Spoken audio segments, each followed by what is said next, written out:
Alô, comunidade das redes sociais! Mais uma vez aqui para tratarmos de mais um tema. Mas antes de entrarmos no tema de hoje, gostaria de solicitar a você mais uma vez a se inscrever no nosso canal, a dar o seu like, a fazer o teu comentário e a compartilhar nosso material com outras pessoas. Compartilhe. E ao se inscrever no nosso canal, acione o sininho para receber notificações de novos vídeos. E acima de tudo, compartilhe. E quando você der like lá nos grupos de Facebook, não dê like só no grupo. Dê like também dentro do vídeo, para que o nosso vídeo, para que o nosso material cresça e apareça nas plataformas do YouTube. Esse canal tem dois objetivos.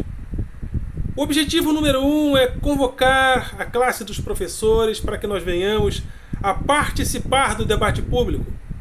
Professores, precisamos estar no debate público porque nós, professores, levamos a cultura formal para essa grande multidão que passa pela escola pública. E essa grande multidão precisa também se organizar no sentido de realizar uma democracia participativa, não no sentido apenas de votar em A ou votar em B, mas o exercício da ética pública, a atitude da areté, como os gregos diziam, né? Da areté política, da virtude política, o exercício da virtude é importante na formação de um indivíduo. Então, na escola é importante que o aluno, que o estudante seja formado para a cidadania, que ele seja formado para a consciência pública. Porque se nós não tivermos a consciência pública necessária, acontece isso que nós estamos vendo aí. As pessoas se aglomerando, sem máscara. Aí uma enfermeira bolsonarista se recusou a tomar a vacina, segundo saiu aí nos jornais, se recusou e morreu. Morreu da pior maneira possível. Morreu por burrice. Olha a falta de dignidade. Eu não quero morrer por burrice, mas essas pessoas que pensam como ela estão vivas aí. Se morressem só elas, eu ficaria sentido pela família, como eu fico sentido pela família dessa enfermeira. Mas eu estou com pena? Não. Por quê? Porque foi burra. E por que eu estou falando assim? Para que os imbecis e os burros que ainda não morreram, para que eles tomem vergonha na cara, para que eles botem a porra da máscara, para que eles possam, no mínimo, manter um distanciamento minimamente razoável, que eles não se aglomerem, porque por burrice não dá para morrer, né, gente? Pelo amor de Deus. E o outro objetivo desse canal também é combater o pensamento binário nas redes sociais. Pensamento binário, né? Nós e eles. O presidente falou que é para voltar ao trabalho, que é para não ter problema. Volta todo mundo. Não mantenha o distanciamento. O presidente falou. Então, se ele falou, é porque os comunistas querem o distanciamento. Mas nós que não somos comunistas, gente, pelo amor de Deus, olha a mentalidade do pensamento binário. Então vamos combater o pensamento binário nas redes sociais. Ok? Eu também tenho meu grupo de Facebook, Filosofia com Eldon Rosa Maçom sempre com 2 S e tudo junto. E tem também o meu blog, Filosofia com Eldon Rosa Maçom, através do endereço rosamaçom.blogspot.com. O tema de hoje é a formação da indignação.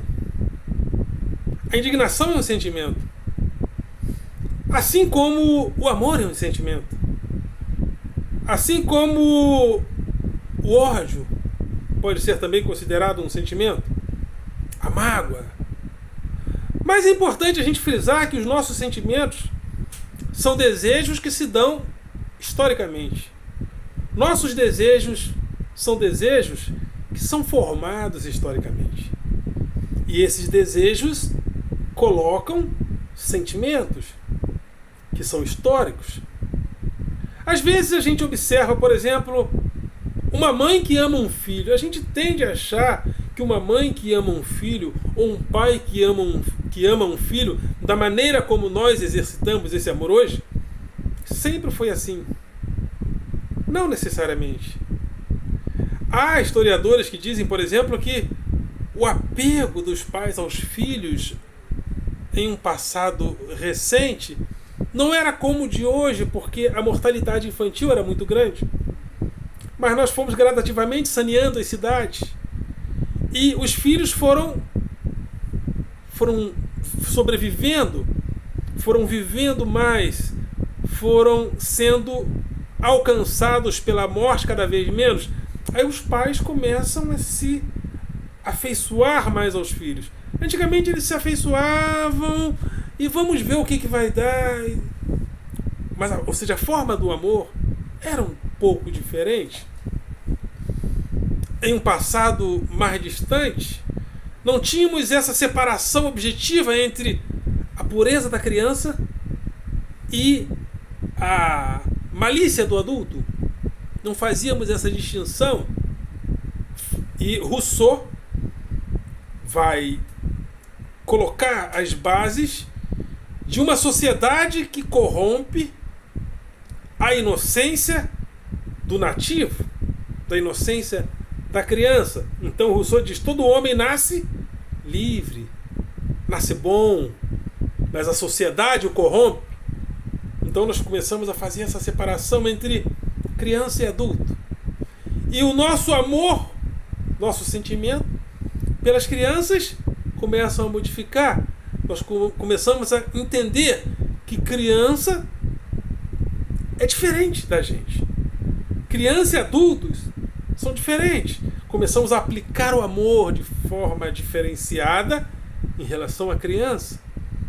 Aí aparecem os formadores, os teóricos das teorias da personalidade, falando da formação, falando das etapas do desenvolvimento. E um dos maiores teóricos disso é Piaget. Freud também falava da criança como o perverso polimorfo. Mas Piaget, ele trabalha no sentido de mostrar, de demonstrar que é a fase do desenvolvimento. E de acordo com o que a criança é para nós historicamente, nós aplicamos o nosso amor a essa formação que temos. Porque é dessa maneira que nós desenvolvemos nossos sentimentos. Nosso sentimento de amor pelos nossos cônjuges. Isso foi formado historicamente, principalmente a partir do romantismo, onde o amor sexual, individual, romântico começa a tomar conta das histórias. Isso já vinha gradativamente se desenvolvendo desde Shakespeare com Romeu e Julieta. Isso foi se desenvolvendo até que a gente começou, desde os romances de cavalaria da Europa. E quando o romantismo é implementado, o romantismo coloca a necessidade do desenvolvimento do amor sexual e individual romântico. Isso demonstra que até para amar nós amamos de acordo com o momento histórico. Aí nós começamos a entender que cada um, através dos seus sentimentos, deve escolher o seu cônjuge. Ou seja, antigamente não era assim. A Bíblia diz que Jacó amava a Leia mais do que a outra.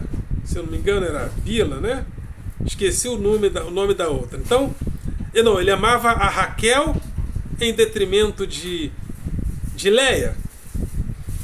Aí, num determinado momento, num determinado dia lá, o sogro dele enganou ele e deu para ele a Leia no lugar da mulher que ele amava. E ele pensou que havia se casado com Raquel e foi para o quarto com Léia. Aí ele, pensando que Léia era Raquel, né? Transou com Léia, passou a noite com ela, e só de manhã ele foi ver, à luz do dia, que ele não estava com Raquel, que ele estava com Léia. Ou seja, ele amava a Raquel independente de ter contato físico com ela. Era um amor que era relacionado a uma promessa, a continuidade de uma promessa que havia sido feita a Abraão, e Raquel era a escolhida para dar prosseguimento à promessa ao lado dele, e por isso ele a amava. Mas ele não teve nenhum contato físico com ela, ele não beijou na boca dela, porque senão, se houvesse toda essa intimidade, ele saberia que Raquel não era Léia. Então percebam que até para amar, nós precisamos ser formados para amar. O amor não é apenas um sentimento natural, que foi sempre o mesmo em todos os lugares da história. Nossos sentimentos, eles têm processos históricos. Nietzsche fala muito, por exemplo, do ressentimento. Ele faz uma crítica ao ressentimento. Para ele, o cristianismo é a religião, é a formação, é a religião, é o pensamento, é a ideologia que gerou uma coisa que ele chama de ressentimento. Ressentimento reativo. Nietzsche pensa dessa maneira.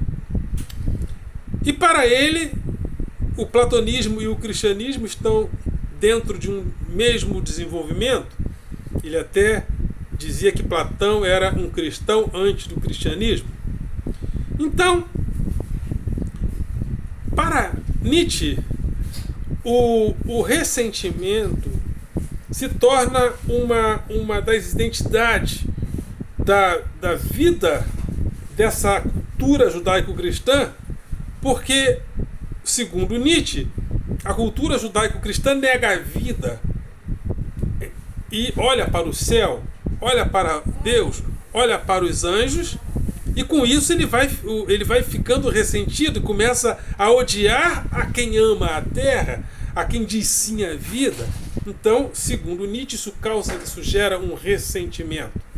Então, há, de fato, independente de Nietzsche estar certo ou não, uma maneira, um mal-estar da civilização, onde às vezes nós não queremos dizer que nós odiamos. Eu ouvi muito isso em igrejas evangélicas que eu participei, né? O cara chega para você e fala assim: sabe o irmão fulano de tal? Cá para nós. Não vale nada. Mas vamos orar por ele, para que Deus possa iluminá-lo. Em outras palavras, para torná-lo tão santo igual a gente. Isso é a formação do ressentimento. Para Nietzsche, os gregos não tinham o ressentimento. A referência dos gregos eram os deuses que se vingavam quando não gostavam de alguma coisa.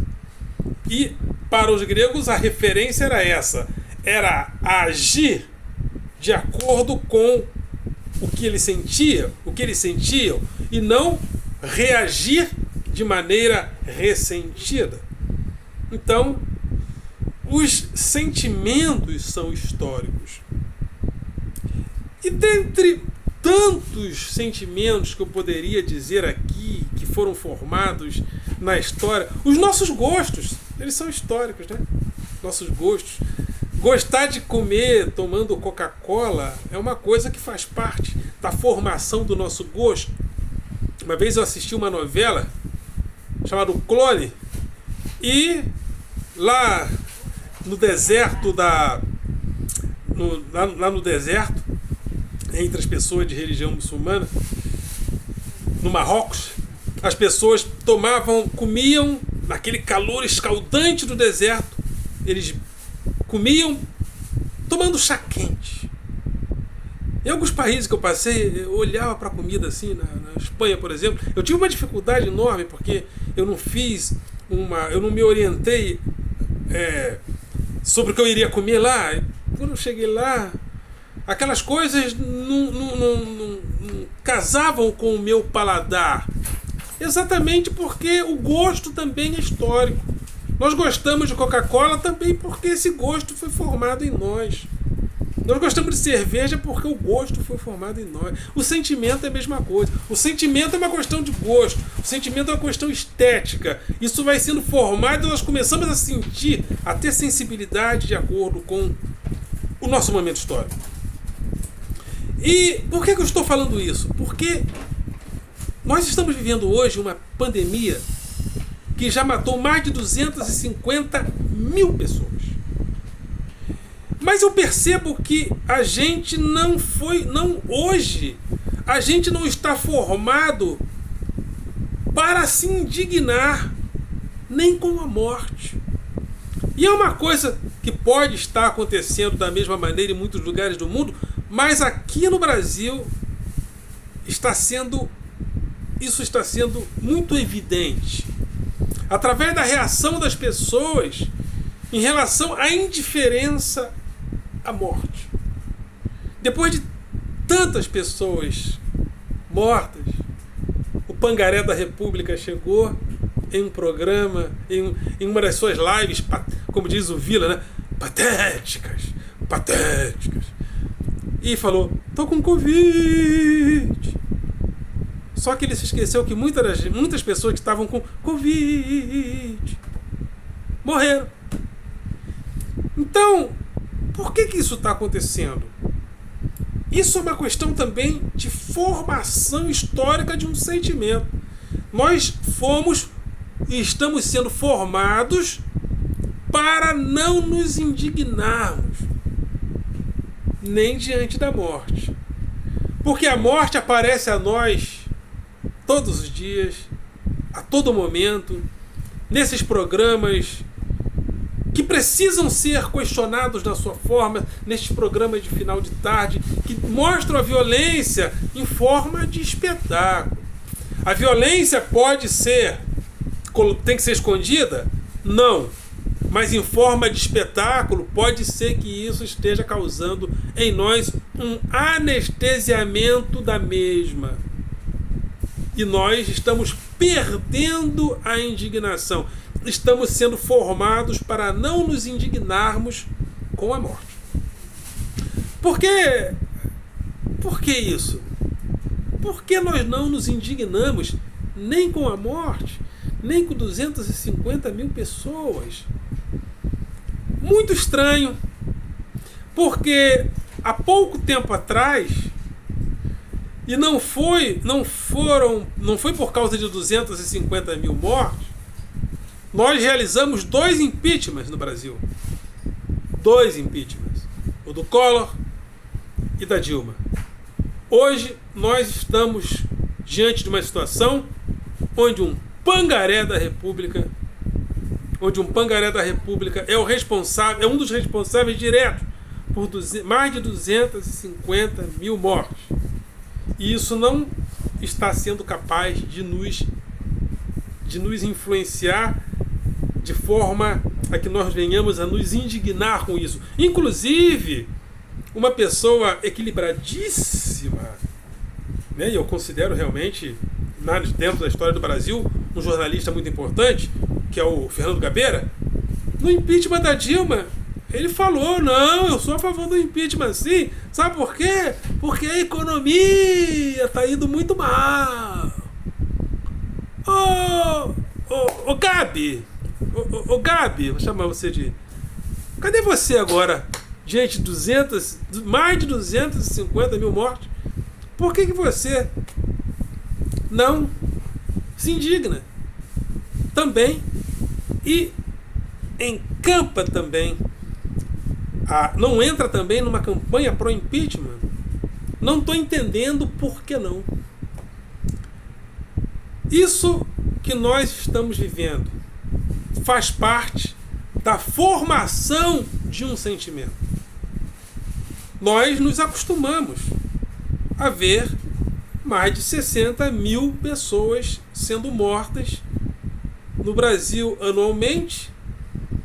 Uma vez aqui em Belford Roxo eu vi uma pessoa morta a tiros em frente a uma lanchonete, e diante daquela cena horrorosa as pessoas continuaram ali lanchando, tomando sua cervejinha. Há poucos dias também, dentro de uma padaria na Zona Sul, área nobre do Rio de Janeiro, uma pessoa morreu e as pessoas entravam ali sem problema nenhum.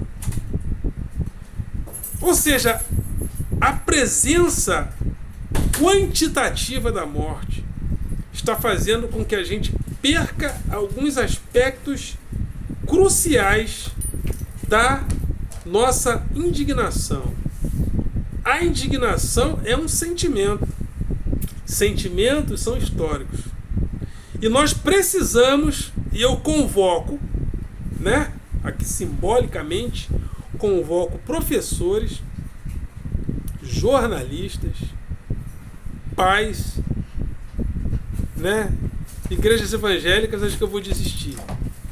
Porque enquanto houver Silas Malafaia e bispo pedir mais cedo e coisas do gênero, acho muito difícil a gente recuperar alguma coisa nesse país. Porque até o senhor Augustus Nicodemos eu vi falar bem do governo Bolsonaro. Bolsonaro não é um problema político. Bolsonaro é um problema sanitário. Ele é letal. E essas 250 mil mortes tem muito a ver com o dedo dele. Então, a formação da indignação. Nós precisamos voltar a nos indignar. Porque se a gente não fica indignado, e a indignação é uma atitude política também. A indignação é política. Política não é só dizer quem é corrupto.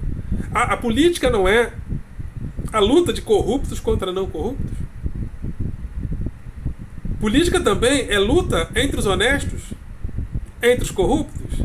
E muitas das vezes eles se cruzam no mesmo caminho. O honestíssimo Bolsonaro não é hoje aliado do ex-presidiário Roberto Jefferson. E ele que disse que jamais faria aliança com o corrupto. E no Centrão, que hoje é aliado dele. Então, política não é só lutar contra a corrupção. Aliás, para mim, eu repito o que falou Marx. Política é também luta de classe. É luta de classe, é luta de interesse e por interesse. Mas também política é indignação. Não indignação em prol da violência, mas indignação para que a nossa vida melhore. Indignação diante da barbaridade, diante da barbárie, indignação diante da miséria, indignação diante de uma política que gera morte, como está acontecendo hoje. Então é muito importante, e mais uma vez eu repito, eu convoco professores, jornalistas, pais, instituições sociais, igreja evangélica eu vou deixar de fora, porque enquanto tiver Silas Malafaia e Silas Maracutaia e bispo pedir mais cedo, a gente não vai chegar a lugar nenhum.